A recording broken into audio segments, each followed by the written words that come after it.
Good morning, Nystrom, and happy Monday to you. I hope you had a great weekend, and welcome to another week of distance learning Nystrom style. So, you may have noticed the weather was so different this last weekend than the weekend before. This weekend, chilly, gray, and Sunday, wet.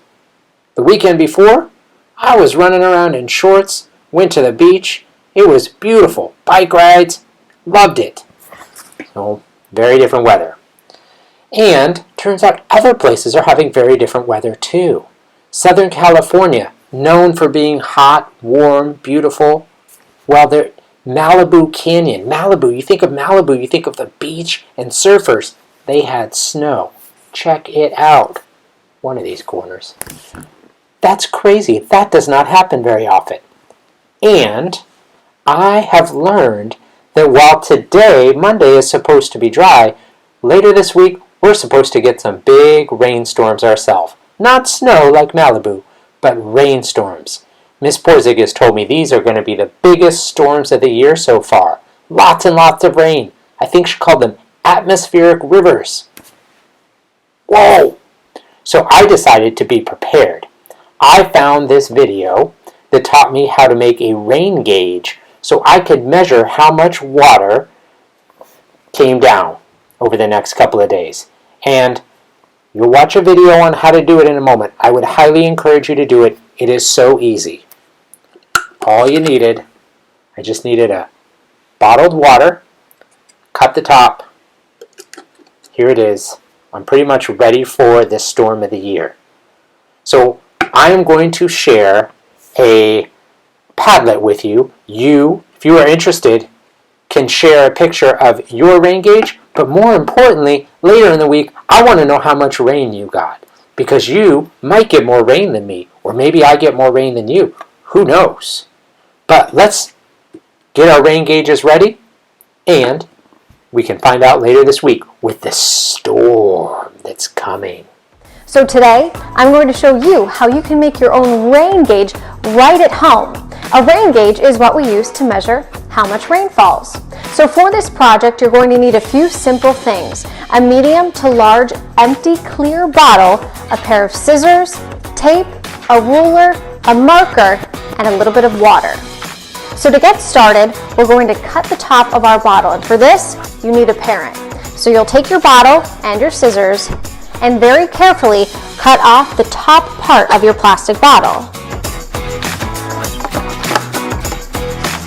Once you have the top separated from the bottom, you can set the top aside for just a few minutes. Now, because a lot of bottles aren't flat on the bottom, we're going to pour in just a little bit of water so we have a nice even surface to start measuring the rainfall.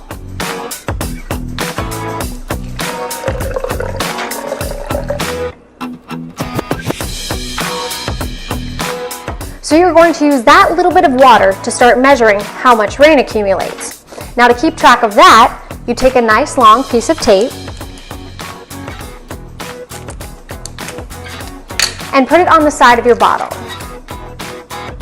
You take your ruler and you start marking how many inches are up the bottle. But keep in mind, you start where that first line of water is.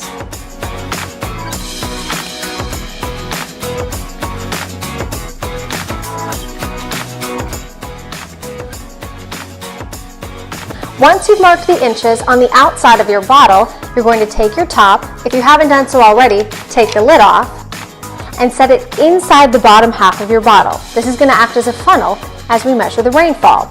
Now, to make sure it's on nice and tight, you take a piece of tape and put it around it.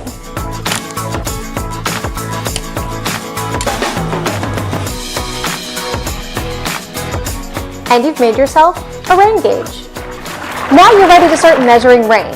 So you'll take your rain gauge outside, make sure you place it away from trees or the roof, anything that could get in the way of how much rain falls, bury it in the ground just a little bit so it doesn't blow over, and start measuring how much rain falls where you live. I look forward to not only seeing a lot of your rain gauges, but also seeing how much rain they collect over the next couple of days.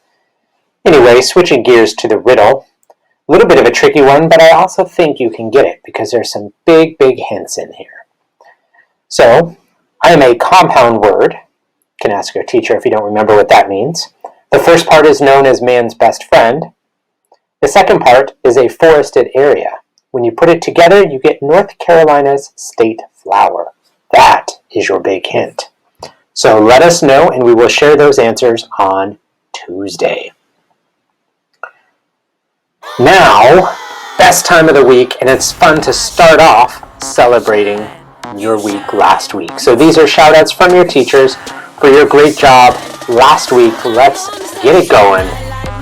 Room 111, all of Miss Field's class. She said you stayed cool when, oops, typo there, not hen, when Miss Field's Wi-Fi cut out. It happens. Thank you, kindergartners, for staying cool and collected. Also, 3rd grade, Jocelyn, Kevin, Estebar, and Erica for consistently practicing their math skills using ST Math. Way to go.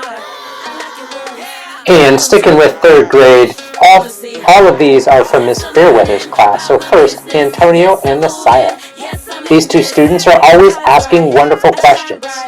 We have been talking about the power of asking for guidance from teachers, adults at home, and their classmates. Great job, the two of you. And then Lizette, also from Miss Fairweather. Miss Fairweather says she comes to class every day ready to learn. I love the positivity and kindness she brings with her into the Zoom classroom. I recently came into a breakout room to see her sharing her screen and explaining to students how to access extra books on EPIC, Reading Rules. Way to go, Lizette, and only a couple years, and you can have a job at Nystrom as a teacher. Let me know. Also in Miss Fairweather's class, Adon, taking responsibility for his learning. Miss Fairweather says he comes to class on time, stays and works hard on all of his assignments. He always remembers when his small group lessons are. Thank you, Adon. Keep it up. In 2nd grade, Yatzil from Miss Etchie's class. Always prepared for school, staying focused in small group instruction, and always staying positive. Thank you, thank you. And in Miss Barbara's class, Bree, Queen, showing amazing effort in math small groups and being positive throughout the lesson.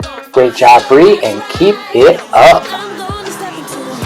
Also in Miss Barbara's class, Husan, Lucy, Kiara, Wember, Lorenzo, and Naya for always bringing their laughter and silliness to the class. You always remind me not to take myself so seriously.